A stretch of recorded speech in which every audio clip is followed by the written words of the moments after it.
Now that we know how to implement our structs and our enums, we're going to practice a little bit more with a more complex example because it's really important to learn this well and be able to give your structs and enums all the methods you want to give them. So we're going to start out with we're going to make a struct called an animal. And so we want to print it. So we will give it this derive debug. And by the way, when these things we used this already. We saw how to give debug for debug printing, and you can give it you can give structs a whole bunch of stuff. And I just wanted to tell you that these are called attributes. These lines of code over top of the structs or enums, and these are kind of like they're like little hints to the compiler, and so you'll be using derive a lot, and that's to give it a trait, which is like a power, and but there's a whole bunch of other things that you use them for. Like here's if you're going to do a test, we'll look at tests later. Or this is if you have a function that you only want to run on Linux or on Windows, then you use this to give the compiler the hint. And then you can also do this where you if you want the compiler to be quiet about not using variables, it usually tells you, hey, you didn't use this variable. And you can use this attribute to tell it to be quiet. So anyway, these are called attributes, and that's good to know. So let's get back to our animal. Let's see, where is he? There we are.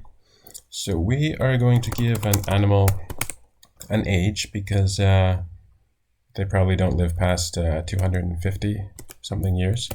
That should be enough years of life for an animal. And then we're going to give it an animal type, and that is animal type.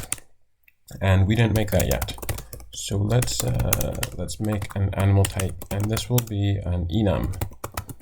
And we'll call it animal type, and let's give it debug as well so we can print it. And we're going to have two types of animals.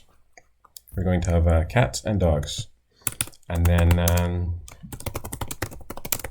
now we're going to implement it and give it a whole bunch of functions. And so first we will have a new function, and it will return a self. And then inside here is the animal. And we have decided that when we create a new animal, it will always be a cat that is 10 years old. So there you go, age, animal type. And by the way, you can, the order doesn't matter. You can do that as well, but we'll leave it here. So that will return us a fresh new cat of 10 years of age. Whoops, not down there. And then, so, you might want to have a dog instead. So let's change this animal to a dog. And since we're making changes, must be mutable, so we give it a mutable reference to self, and then we will say changing animal to dog, and then we'll say self dot animal type equals animal type dog, and that will make it into a dog. And then if you want to change it back to a cat, then you will need this change to cat. And then we will do this, and it will make it into a cat. And that is quite easy. So these are both mutable references. The next one we want is a check type. And we are just going to look at it. So we don't need to We don't need to mutate it. And so we're just going to do a match self.animal type. And let's use animal type dot or colon star, so we don't have to type too much. And if it's a cat, then it will say print9. The animal is a cat. And then if it's a dog, then it will say something similar. The animal is a dog. And there you go. We have a whole bunch of functions. And so down here in main, we're going to make a new animal and start doing things to it. So animal new, and that's all we need. It will give us a new cat, and then let's print it out for fun because we have debug. And by the way, if you only give debug to animal and not to enum, then it won't work because animal type is part of animal, and they both need debug. Let's say new animal.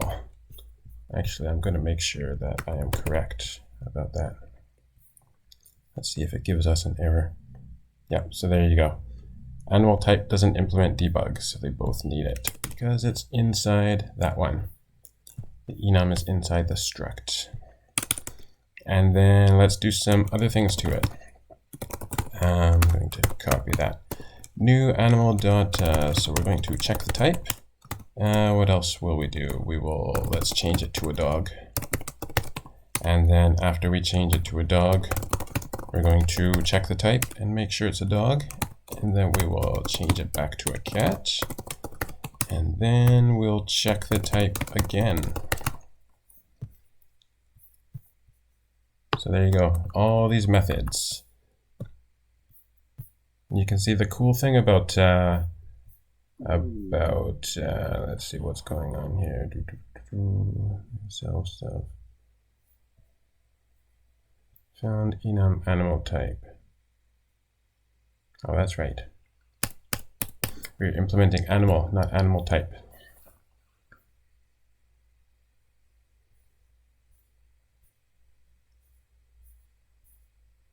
And now it works. So yeah, the cool thing about methods, besides just having the methods, is they're quite readable. So you can say like new animal, and from a human point of view, you take the animal, you check it, you change it to dog. It makes your code really readable on top of all the other coolness. And so you can see, so we made it, we printed it out, debug printed it, check the type, changed it to a dog, it let us know, then we check the type, then we changed it to a cat, and then we check the type one final time.